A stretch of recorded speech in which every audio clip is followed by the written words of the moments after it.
10 سال پہلے میں اپنی ماں کے ساتھ بابا فرید گنج شکر کے دربار پہ حاضری لگانے کے لیے گئی۔ وہاں رش کی وجہ سے میں اپنی ماں سے الگ ہو گئی۔ میں دربار کے دروازے پر آ کر اپنی ماں کا انتظار کرنے لگی۔ تھوڑی دیر بعد ایک لڑکا میرے پاس آیا اور پوچھنے لگا کہ کیا آپ مقدس ہیں؟ میں نے جب کہا ہاں میں مقدس ہوں تو اس نے کہا کہ آپ کی امی آپ کو دوسری طرف ڈھونڈ رہے ہیں، اور پھر وہ لڑکا مجھے میری امی کے پاس لے گیا۔ میں نے اور امی نے اس لڑکے کا شکر ادا کیا۔ وہ لڑکا ہم سے جان پہچان بنانے کی کوشش کرنے لگا۔ پھر ہم لوگ کافی دیر تک باتیں کرتے رہے۔ جیسے ہی امی کا دھیان کہیں اور گیا، اس لڑکے نے مجھے کہا کہ وہ میری خوبصورتی کا دیوانہ ہو گیا ہے۔ میں اس کی بات سن کر گھبرا گئی اور امی سے کہا کہ گھر چلو۔ واپسی کے لیے نکلے تو اس لڑکے نے مجھے ایک پرچی پکڑا دی۔ گھر آ کر دیکھا تو اس پرچی پر اس لڑکے کا فون نمبر لکھا تھا۔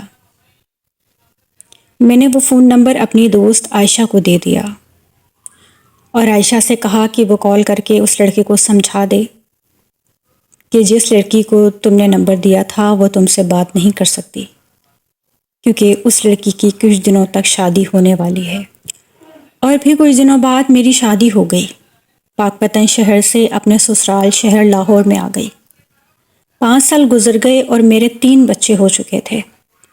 پھر اچانک میرا خیال میں وہ بار بار لڑکا آنے لگا، جس کی وجہ سے میں بہت بے چین رہنے لگی۔ میں جب بھی پاک پتن شہر اپنے گھر والوں سے ملنے جاتی، میرا دل کرتا کہ میں بابا فرید گنج شکر کے دربار پر جاؤں، لیکن کسی نہ کسی وجہ سے میں وہاں نہ جا پاتی۔ پھر ایک دن میں پاک پتن شہر اپنے گھر والوں سے ملنے کے لیے گئی۔ میری پرانی دوست عائشہ مجھ سے ملنے وہاں آئی اور مل کر مجھ سے کہنے لگی کہ مقدس مجھے معاف کر دو۔ میں نے اس سے معافی کی وجہ پوچھی تو کہنے لگی کہ جس دربار والے لڑکے کا تم نے مجھے نمبر دیا تھا، میں اس سے پچھلے 5 سالوں سے فون پہ بات کر رہی تھی، اور میں نے اسے کبھی نہیں بتایا تھا کہ میں مقدس نہیں بلکہ عائشہ ہوں۔ میں نے اسے ایک بار دیکھنے کے لیے دربار پہ بھی ضرور بلایا تھا، تب میں نے صرف اسے ہی دیکھا تھا، وہ مجھے نہیں دیکھ پایا تھا۔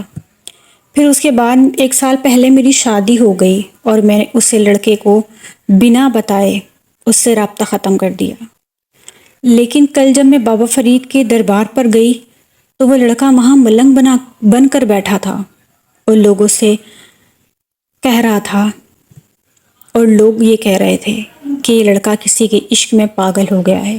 اور جب میں اس کے پاس گئی تو وہ مقدس مقدس کہہ کر پکار رہا تھا۔ انجانے میں مجھ سے بہت بڑی غلطی ہو چکی ہے۔ میں تمہاری اور اس لڑکی کی گناہ گار ہوں۔ پلیز مجھے معاف کر دو اور میرے ساتھ دربار پر چلو تاکہ ہم دونوں اس لڑکے کو سچ بتا سکیں۔ اپنی دوست کی بات سن کر مجھے کچھ سمجھ نہیں آئی۔ مجھے پچھلے 1 سال سے کیوں بے چینی لگی تھی اور میرا دل کیوں گھبرا رہا تھا، کیونکہ وہ لڑکا مجھے ہر پل یاد کرتا تھا اور میرے نام کا ورد کر رہا تھا۔ میں اپنی دوست عائشہ کے ساتھ دربار پر پہنچ گئی، لیکن ہمیں دیر ہو چکی تھی کیونکہ پچھلی رات وہ لڑکا دربار کے فرش پر سخت گرمی کی وجہ سے مر چکا تھا۔ اس لڑکے کو اس دنیا سے جا چکے 4 سال ہو گئے ہیں، لیکن وہ میرے دل سے آج تک نہیں گیا۔ میری آگے آنے والی مزید زندگی اسی خیال میں گزرے گی کہ کسی کی ماں کا لال میری وجہ سے برباد ہو گیا۔